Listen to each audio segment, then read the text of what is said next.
It's great to be with you this morning.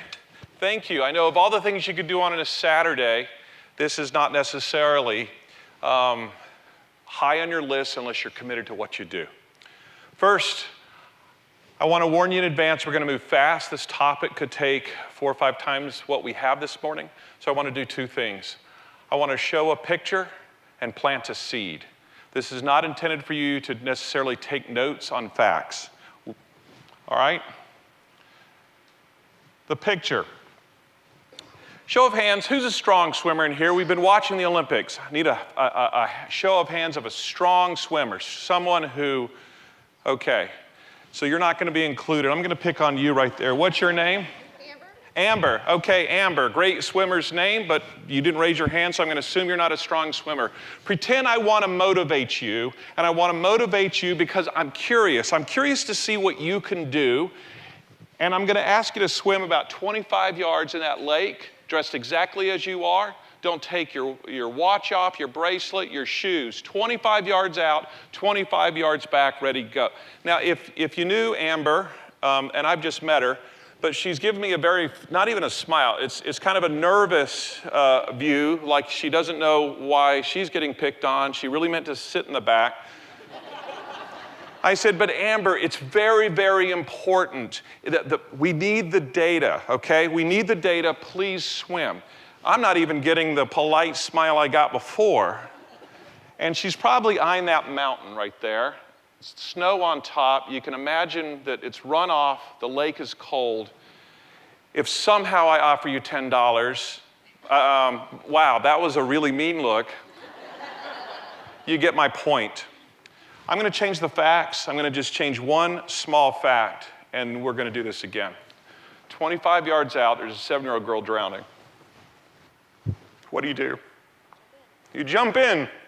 You jump in with exactly what you're wearing.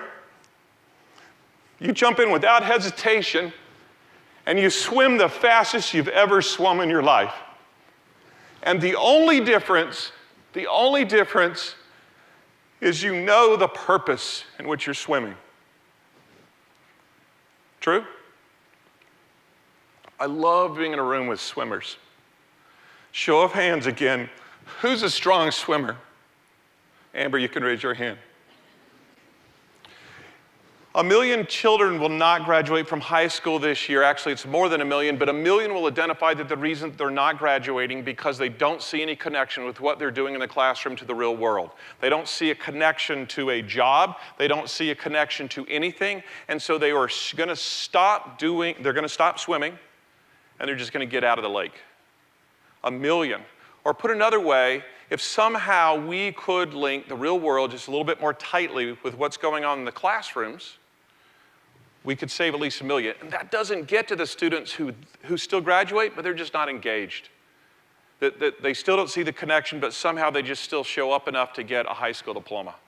And so the picture I'm showing is the lake. The seed I want to plant is how can we, collectively, not just educators putting the burden of the world on your back, but we do a better job of linking real world. All right? The homage to Henry Adams, I love this quote, and I think it's so relevant. What happens in your classrooms affects eternity. You will never, ever be able to point to a place in the future of this world where what you do doesn't matter anymore. We live in a complex, interconnected world. And here's part of the difficulty. It's so complex and interconnected, it's really hard to translate it from what's going on in the world to what's going on in the classroom. I'm just selecting some megatrends. Now, the difference between a megatrend and a trend is a hipster beard. A megatrend is this. Demographic urbanization, the population of Africa is going to double by 2030. Asia is going to continue to grow. 65 and over in the United States, it will be the fastest growing demographic in the next 20 years. Rapid urbanization. There were 2 megacities in 1970, New York and Tokyo.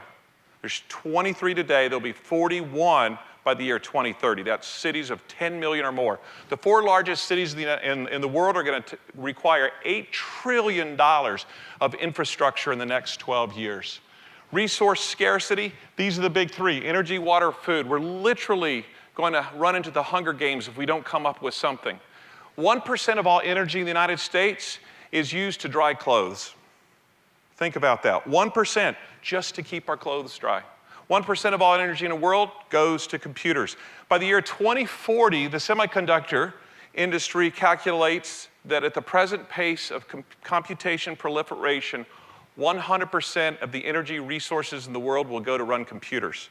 Of course, they won't, because there'll be other needs. So what that says is we're going to outrun our capacity for computation. By the year 2070, best estimate, we will be out of gas and oil. Water. If you were to take the 37 largest aqueducts in the world, 21 of those, which 2 billion people rely on for water, are now past the tipping point for sustainability. Or in other words, they're being drawn down at a faster rate than they're being replenished. And because of the way the climate is changing, that's not going to change. Food. We could talk a lot about food. Did you know the fish you ate, if you ate a fish last night, on average traveled 8,812 kilometers from catch to plate? More than 50% of fish today is aquaculture, not wild. It's the #1 import we have from China today is aquaculture. From a food security, from a country security perspective, that's absolutely not sustainable. If you had strawberries anytime recently, on average, they traveled 5 days to get to you. 5 days. Most likely they were grown in, that's if they're grown in California. Climate change. We're worried about 2 degrees C. Did you know that 90% of the heat absorbed by the planet actually ends up in the ocean? That it is being absorbed at the rate, to put it in perspective, since 1997, since 1997, 150 zettajoules of heat have been absorbed by the ocean. Now, a zettajoule is 1 × 10⁻21 joules. To put it in perspective, if an atomic bomb the size of the one went off at Hiroshima exploded under the water every 2 seconds for a solid year, that's 1 zettajoule. So this is 3.36 billion nuclear weapons exploded under the water as far as energy release since 1997. 30% of all carbon absorbed over that same period ended up in the ocean. And ocean drives climate. And we could go on about that. So I'm painting this pretty bleak picture. All of a sudden, everyone went from happy to, they don't know why they bothered to come. But here's the Elite 8 technological breakthroughs. And absent these, we really would be in bad shape. Artificial intelligence, I'm not going to explain every one of these. I know you work with a lot. But augmented reality, I want to pick on that one for a second. Anyone ever heard of Pokemon Go?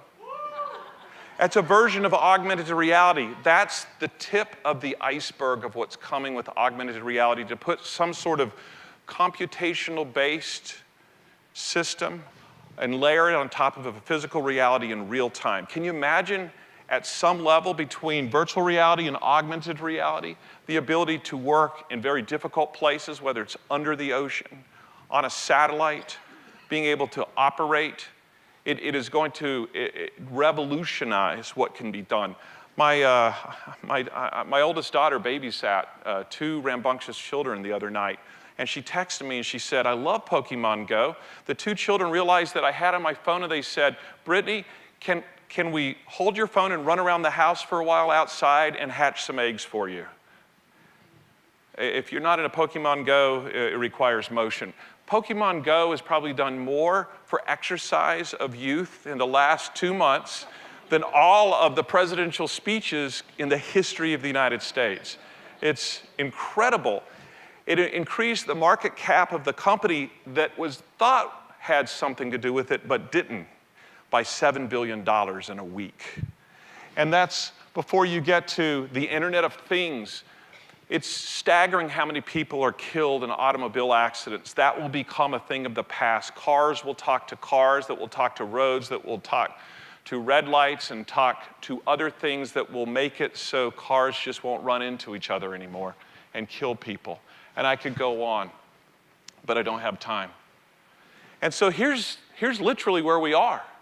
I mean, did this not jump out at you? The first page is just like, oh my gosh, we are going to crash into the cliff. The second page is like, there is hope. And somehow we've got to weave this future and this trajectory that we're on, we have to weave that into the things that can save us and the people who can. And the people who can, and make no mistake, in a time and a place where our life expectancy is continuing. I told you Africa is going to double in population. Climate change says it's going to reduce crop productivity by 1/3.